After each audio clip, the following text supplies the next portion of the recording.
ये कहानी एक महिला की है जिसने अपनी ज़िंदगी में विश्वासघात, अपमान और भयावह स्थितियों का सामना करना पड़ा। कहानी की शुरुआत होती है एक छोटे से गांव से, जहां राधा नाम की महिला अपने परिवार के साथ रहती थी। राधा एक साधारण महिला थी जिसकी ज़िंदगी का एकमात्र उद्देश्य अपने परिवार की देखभाल करना और उन्हें खुश रखना था। राधा का गांव शांतिपूर्ण और सुंदर था। वहां के लोग एक दूसरे की मदद करने में विश्वास रखते थे। राधा का पति मोहन एक किसान था और उनकी 2 बेटियां थीं। गांव की साधारण जिंदगी में राधा ने कभी किसी बड़ी परेशानी का सामना नहीं किया था, लेकिन एक दिन ऐसा आया जिसने उसकी ज़िंदगी को हमेशा के लिए बदल दिया था। एक दिन गांव में एक अजनबी आया। उसका नाम रमेश था और वो गांव के ही किसी व्यक्ति का रिश्तेदार होने का दावा कर रहा था। शुरुआत में किसी ने उस पर ध्यान नहीं दिया, लेकिन धीरे धीरे रमेश ने गांव के कुछ लोगों से दोस्ती कर ली। वो दिखने में एक साधारण आदमी था, लेकिन उसकी आंखों में एक अजीब सी चमक थी। राधा ने भी रमेश को देखा, लेकिन उसे कभी किसी प्रकार का संदेह नहीं हुआ। गांव के लोग रमेश के बारे में बात कर रहे थे, लेकिन उसकी असली पहचान और मंशा से कोई परिचित नहीं था। एक रात जब गांव के लोग गहरी नींद में थे, तब राधा के घर के पास कुछ अजीब सी आवाज़ें आई।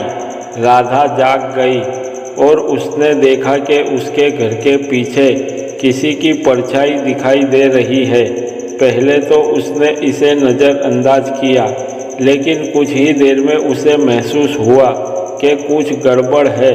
उसने अपने पति मोहन को जगाया, लेकिन मोहन ने इसे सिर्फ हवा की आवाज़ समझकर उसे वापस सो जाने को कहा। अगले दिन गांव में खबर फैली कि रमेश अचानक गायब हो गया है।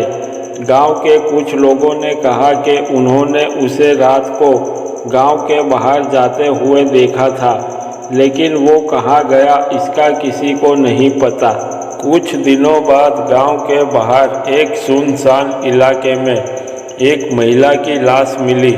उसकी हालत बहुत ही बुरी थी। पूरे गांव में यह खबर आग की तरह फैल गई। पुलिस को सूचना दी गई और जब जांच की गई तो पता चला कि वो महिला राधा की पड़ोसन थी, जो पिछले 2 दिनों से गायब थी। ये सुनकर राधा का दिल दहल गया। उसकी पड़ोसन, जिसे वो बचपन से जानती थी, इस तरह मौत के मुंह में चली जाएगी, ये उसने कभी सपने में भी नहीं सोचा। पुलिस ने अपनी जांच शुरू की और गांव के हर व्यक्ति से पूछताछ की गई।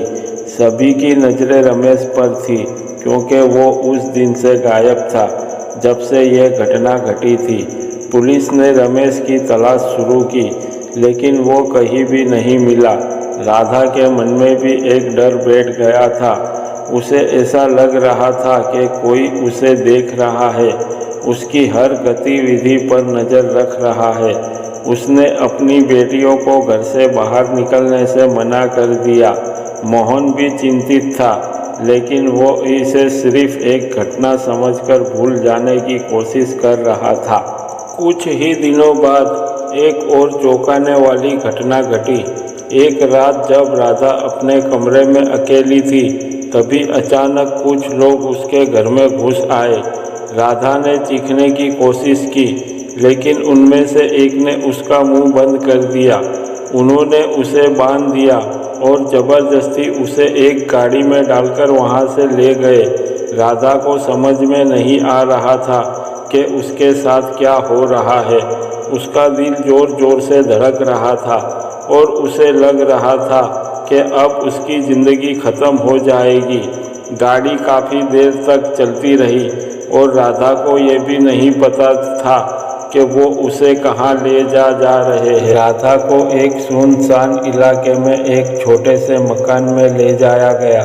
वहाँ पर रमेश और उसके 2 साथी थे। राधा को देखकर रमेश के चेहरे पर एक अजीब सी मुस्कान आ गई। उसने कहा, तुम्हें याद है मैं कौन हूँ? राधा को एकदम याद आया कि उसने उसे कुछ महीने पहले गांव में देखा था। रमेश ने बताया कि वो एक गिरोह का हिस्सा है जो महिलाओं को किडनैप करके उन्हें बेचने का काम करता है। राधा को यह सुनकर सदमा लगा। उसने रमेश से कहा, विनती की और कहा उसे छोड़ दे, लेकिन रमेश के दिल में कोई दया नहीं थी। उसने कहा कि राधा को अब उसकी बात माननी पड़ेगी वरना उसकी जान चली। राधा को पता था कि उसे यहाँ से भागना होगा वरना उसकी ज़िंदगी बर्बाद हो जाएगी। उसने अपने दिमाग का इस्तेमाल किया और उन किडनैपरों से दोस्ती करने की कोशिश की। उसने दिखाया कि वो उनकी बात मानने के लिए तैयार है। धीरे धीरे उन्होंने उस पर विश्वास करना शुरू कर दिया और उसकी निगरानी कम कर दी। एक रात जब सभी किडनैपर नशे में थे, राधा ने मौका देखकर वहां से भागने की योजना बनाई। उसने धीरे धीरे दरवाज़ा खोला और बाहर की तरफ भागी। उसका दिल तेजी से धड़क रहा था और वो किसी भी तरह से वहां से दूर जाना चाहती थी। भागते हुए राधा को एक पुलिस की गाड़ी दिखाई दी। उसने तुरंत उनकी मदद मांगी और पूरी कहानी सुनाई। पुलिस ने तुरंत कार्रवाई करते हुए उस अड्डे पर छापा मारा और रमेश और उसके साथियों को गिरफ्तार कर लिया गया। राधा को वापस उसके गांव लाया गया जहां उसका स्वागत हुआ। गांव वालों को उसकी बहादुरी पर गर्व था, लेकिन राधा के दिल में अब भी डर था। उसने एक ऐसी घटना का सामना किया था जिसने उसकी ज़िंदगी को पूरी तरह बदल दिया था। राधा की मदद से पुलिस ने रमेश और उसके गिरोह के खिलाफ कड़ी कार्रवाई की। उन पर महिलाओं के अपहरण और तस्करी का आरोप लगाया गया। अदालत में मुकदमा चला और अंत में उन्हें कड़ी सज़ा मिली। राधा की ज़िंदगी फिर से सामान्य होने लगी, लेकिन उस रात की भयावह यादें उसे अब भी परेशान करती थी। उसने अपनी बेटियों को सिखाया कि वो हमेशा सतर्क रहे और किसी पर भी जल्दी से विश्वास ना करें। ये कहानी सिर्फ राधा की नहीं है, बल्कि उन सभी महिलाओं की है जो समाज के अंधेरे कोने में छिपे हुए अपराधों का शिकार होती है। राधा की बहादुरी ने यह साबित कर दिया कि एक साधारण महिला भी अपने साहस और समझदारी से बड़ी मुश्किलों का सामना कर सकती है। राधा की यह कहानी हमें ये सिखाती है कि हमें कभी भी हार नहीं माननी चाहिए और चाहे परिस्थिति कितनी भी बुरी क्यों ना हो, हमें अपने आत्मविश्वास और साहस के साथ उसका सामना करना चाहिए। इस कहानी का अंत इस बात पर होता है कि राधा ने अपने जीवन में आई इस अंधकार को पीछे छोड़कर एक नई शुरुआत की। ये कहानी एक काल्पनिक घटना है जिसका किसी भी जीवन या मृत्यु से कोई संबंध नहीं है। यह कहानी सिर्फ एक मनोरंजन कथा है। हम बहुत जल्द मिलेंगे अगली नई कहानी के साथ। धन्यवाद।